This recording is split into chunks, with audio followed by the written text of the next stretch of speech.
Hey everyone, thanks for joining us again. We really appreciate you sending in all those articles and research papers on learning, especially how we grapple with things like math and science. It's been fascinating digging into them. Yeah, it's a rich collection. One thing that keeps popping up is this whole debate about concrete versus abstract stuff in teaching, right? Right. But honestly, going through these sources, it's clear it's not that simple.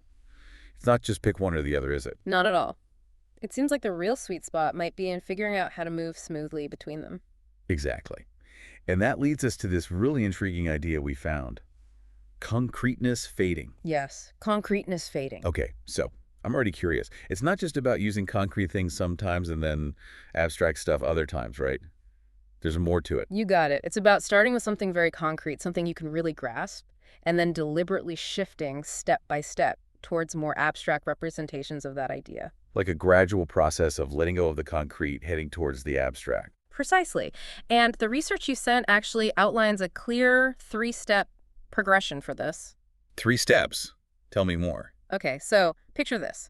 You start with something you can physically interact with, like manipulatives in math. Right, like blocks or counters. Exactly. That's the inactive stage. Then you move to visuals, like pictures or diagrams. That's the iconic stage.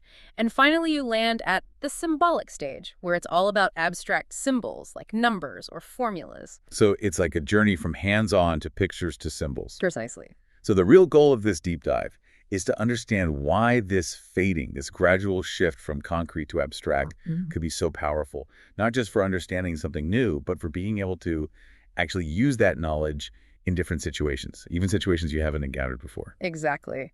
We want to get into why concreteness fading seems to work so well for both learning and what's called transfer, being able to apply that learning flexibly. Let's start with this concrete versus abstract thing.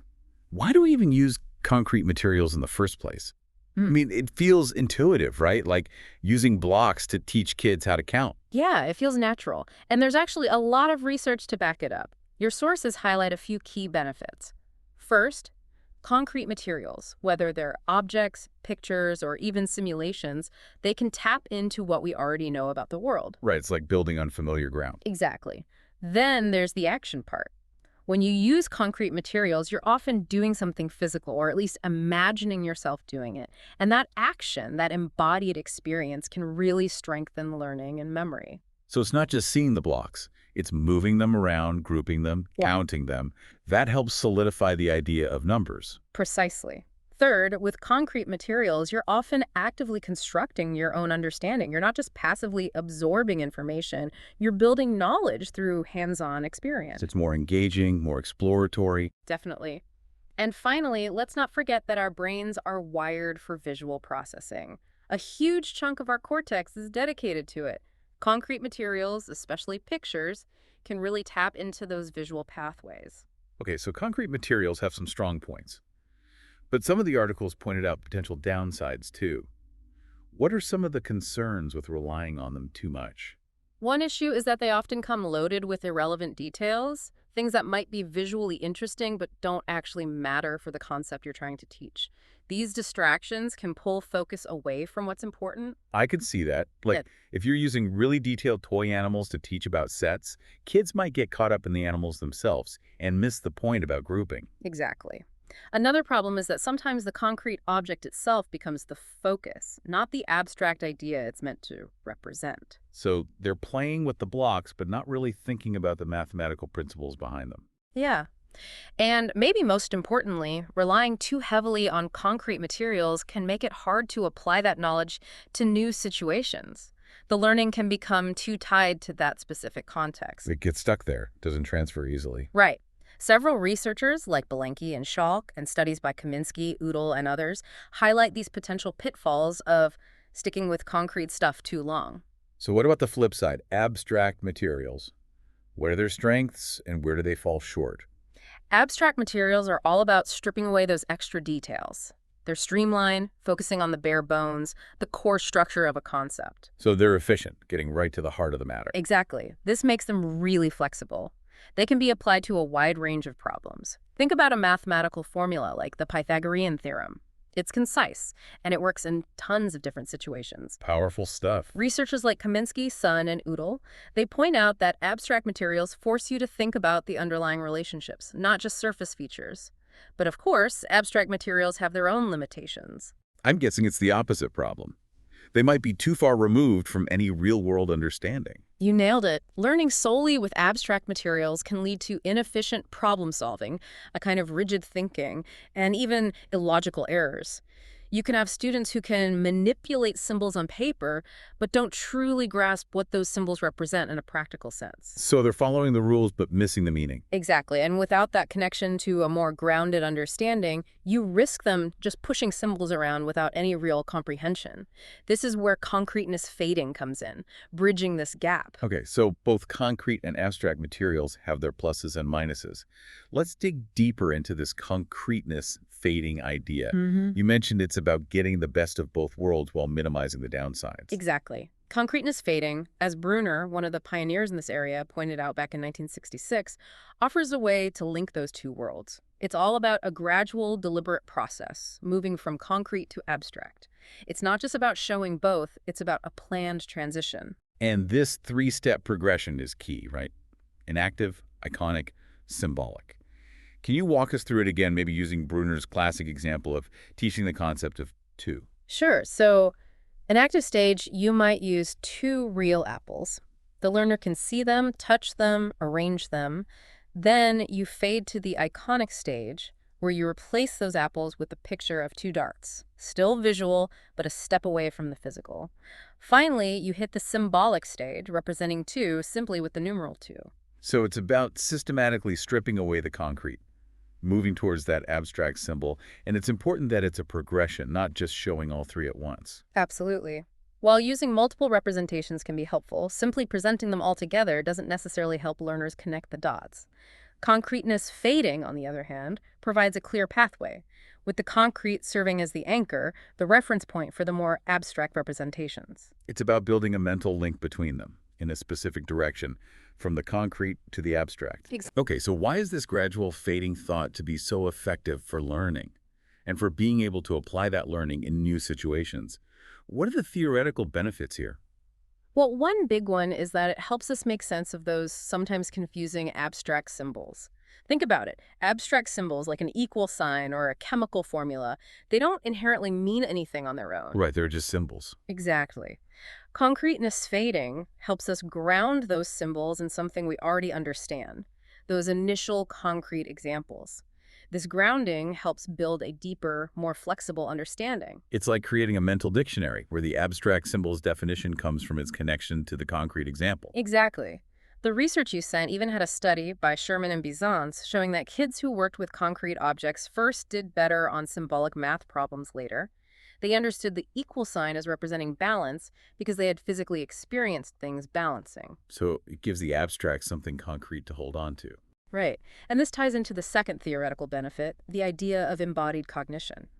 That initial concrete stage taps into this notion that our thinking is deeply connected to our physical experiences and perceptions. It's not just seeing, it's a full body experience that helps us understand. Exactly. Starting with concrete interactions, manipulating objects, helps ground abstract thought in those physical and perceptual experiences. Makes sense. The third benefit you mentioned was building a mental toolkit, a collection of memorable images. Yes, this is a crucial aspect. Brunner suggested that even after we grasp an abstract concept, those initial concrete images don't just vanish. They become a kind of mental backup system. If those abstract symbols ever feel shaky or lose their meaning, we can mentally go back to those concrete images to reestablish the connection. That's like having a fallback option, a way to ground yourself if the abstract gets too abstract. Precisely. It's about having multiple ways to access and understand the information, both the abstract and the concrete. And the final theoretical benefit, the one that's so crucial for being able to use what we learn, transfer. Yes, transfer. Concreteness fading helps with this by stripping away those irrelevant details we talked about. As you move from the specific concrete example to more general pictures and then to the abstract representation, you start focusing on the core, the generalizable essence of the concept. You're learning the underlying structure without getting bogged down in the specifics. Exactly. And that's essential for transfer because often we struggle to apply knowledge to new situations because we fail to see the common structure underneath. Concreteness fading helps decontextualize knowledge, making it more portable, more adaptable. So it's not just tied to that one specific example. It becomes a more flexible tool. Exactly. Okay, so we've explored the theory behind concreteness fading. But what about the evidence? Does research back up these claims? That's the key question.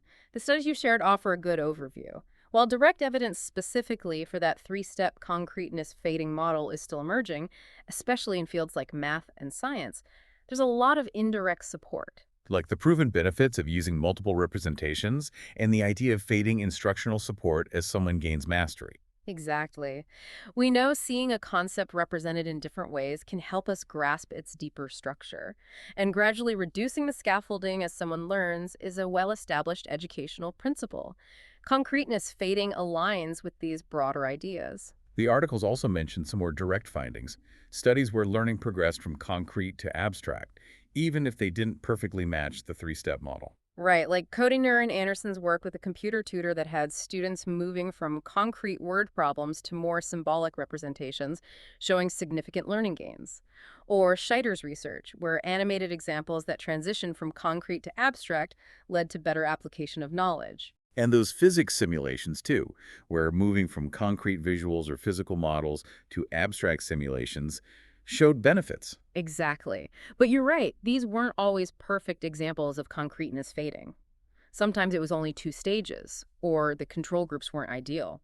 That's why the more direct experimental evidence is so compelling. Like Goldstone and Son's study, Mm. where they moved from representing things with ants to using dots and shapes, the kind of visual fading. Yes, even though it was only two steps and those abstract shapes still had some visual features, it provided support for the idea. And Braithwaite and Goldstone's work with combinatorics, comparing concrete listing of outcomes to abstract numerical calculations.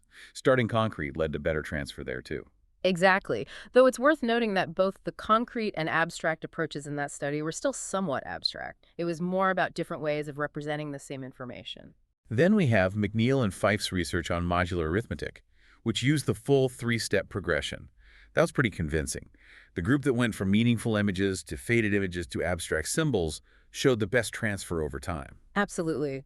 And Fife and McNeil's work on understanding mathematical equivalence with both younger and older kids provides even more solid evidence. For the younger ones, concreteness fading, going from physical objects to worksheets to symbolic equations, was the clear winner. And even with the older kids, where overall transfer was similar, the fading group was more likely to use a more sophisticated strategy on a tougher problem.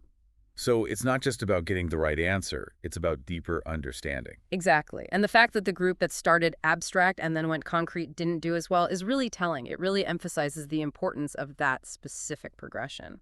But the articles also acknowledge that not all research shows concreteness fading is always the best. What might explain these inconsistencies? Well, researchers point to a few things. In some studies, the way concreteness fading was implemented might not have been ideal. Maybe only two stages were used, or the concrete and abstract representations weren't distinct enough. Or the connections between those stages weren't made clear enough. Exactly. Another factor is the learners themselves. How much they already know about the topic, their readiness to learn a particular concept. If they don't understand the initial concrete examples or they already have a good grasp of the abstract, fading might not be as beneficial. So it's not one size fits all, and how it's used in teaching really matters. Absolutely. Okay, so beyond research, where do we see concreteness fading being used in the real world? It's finding its way into classrooms and curricula. For example, MathVids, a resource for teachers working with students who struggle in math, recommends the CRA sequence, concrete representational abstract. Which is essentially concreteness fading, right? Starting with manipulatives, then moving to pictures, then symbols. Exactly. And while CRA is often used in special education, some argue it could benefit all learners. Beyond specific resources, some popular math curricula also incorporate this idea. Singapore math, for example, is built around a concrete pictorial abstract progression. Yes, Singapore math is known for its emphasis on conceptual understanding, though, as you mentioned earlier, more research is needed on how effective it is in different contexts. Then there's mathematics in context, with its progressive formalization approach, starting with real-world situations and gradually moving towards abstract models. And everyday mathematics, which also uses concrete, real-life examples as a starting point for understanding abstract symbols. And even for young learners, building blocks, a curriculum for early math, has a fading element, starting with physical objects and moving towards more paper-based activities. Right. And beyond traditional textbooks, technology is also embracing concreteness fading. ST Math uses visual puzzles that become increasingly abstract before introducing standard math symbols. I've heard of that one. They even have demos on their website. Yes, they do. And then there's Dragonbox, that algebra app that starts with a game using monsters and dice patterns and gradually introduces algebraic symbols. A fun way to learn algebra without even realizing you're learning it. Exactly. It's a great example of how these principles can be embedded in engaging, interactive learning experiences. So while more research is needed on concreteness fading, it's clear that these principles are already shaping how we teach in many different ways. Absolutely.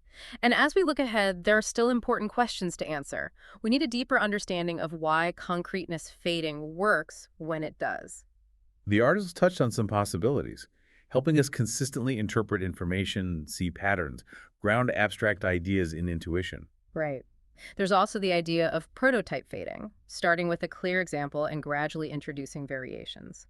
And possible links to errorless learning, where those initial concrete examples make learning easier and supports are gradually removed. And then the question of how to optimize concreteness fading. Are all types of concreteness equally helpful? Is that initial hands-on stage always necessary? Crucial questions. Researchers are exploring different types of concreteness, considering perceptual, narrative, and familiarity aspects, and whether that inactive, hands-on stage is always essential, especially for learners with some prior knowledge, is another area for investigation. And the article stressed the importance of individual differences, like prior knowledge and the level of guidance provided. What works best might vary depending on the learner and the learning context. Definitely. Understanding these factors is key to designing truly effective and personalized learning experiences. So to sum it up, concreteness fading is a really promising approach. It's not about picking concrete over abstract. It's about using a deliberate step-by-step progression to harness the strengths of both. It's a way to connect abstract ideas to tangible experiences, helping learners develop both deep understanding and the ability to think abstractly. And while more research is needed, these ideas are already influencing how we teach, particularly in math and science. Absolutely. The journey from concrete to abstract is complex, and concreteness fading provides a valuable roadmap. So for you, our listener, think about your own learning experiences. Can you recall times when a gradual shift from concrete to abstract helped you grasp a new concept?